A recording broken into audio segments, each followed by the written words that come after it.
मोहन पर तुलसी की आत्मा तो आती थी, लेकिन आज तुलसी पर किसकी आत्मा आई है, क्योंकि उसने घर में हंगामा बर्पा कर दिया है।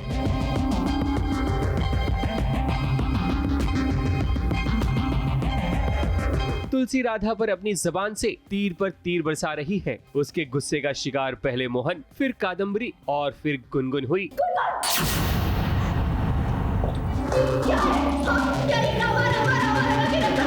वैसे उसने तो ठान ली है कि राधा को वो घर से बाहर निकाल कर रहेगी, क्योंकि उसकी नजरों में राधा केवल एक नौकरानी है। क्यों रहेगी राधा इस घर में?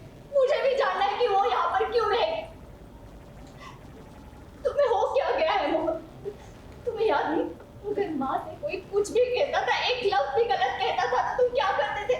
तुम सीधा उस इंसान की जान लेने जाते थे। और आज ये लड़की माँ को इतना कुछ कह रही हो, लेकिन समझ में नहीं आ रहा कि तुम उसकी बात क्यों मान रहे हो, क्यों उसे सपोर्ट कर रहे हो? राधा ने कादम्बरी की सच्चाई को सबके सामने रखा था, जिसके कारण तुलसी को गुस्सा आ जाता है कि भला उसने माँ जी के खिलाफ ऐसे क्यों कहा, जिसके कारण तुलसी ने राधा को घर से निकालने का फैसला कर लिया। लेकिन ऐसे में मोहन राधा का साथ देता है। वो तुलसी को रोक लेता है, क्योंकि मोहन जानता है कि राधा कभी भी गलत नहीं कर सकती। ये देख तुलसी का गुस्सा और भी बढ़ जाता है। तो देखो, तुम्हारी तबीयत भी ठीक नहीं है, तुम्हारी सेहत के लिए इतना गुस्सा करना ठीक नहीं। तुम मन शांत हो जाओ प्लीज।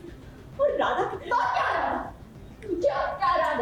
क्या कहना चाहती है अब यही कहना चाहती है ना कि मेरे सेंस में इस लड़की ने मेरी बच्ची का ख्याल रखा, यही कहना चाहती है ना?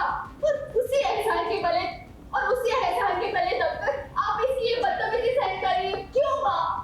नहीं मांग रही हूँ मैं, जो कोई बदतमीजी कर रहा है एज पर तुलसी, उसे लग रहा है कि राधा तो घर में गुनगुन की गवर्नेंस है, तो फिर वो ऐसे कैसे बात कर सकती है। तो तुलसी बस इतने दिनों के बाद आई है, तो मोहन पे, इस घर पे हक जताने की कोशिश कर रही है। माँ पे जो उस एक बेटी अपने माँ के लिए आवाज़ उठाती है, वैसे वो उठाने की कोशिश कर रही है। और वो सही और गलत के बीच का डिफरेंस बता रही है, बस और कुछ भी नहीं कर रही है। तुलसी और कादम्बरी की चाल कहीं न कहीं राधा पर भारी पड़ रही है, लेकिन ऊंट किसी भी करवट बैठ सकता है। आज तुलसी और कादम्बरी की बारी है, तो कल राधा की पारी जरूर आएगी। मुंबई से प्रिया धावड़े के साथ एबीपी न्यूज रिपोर्ट।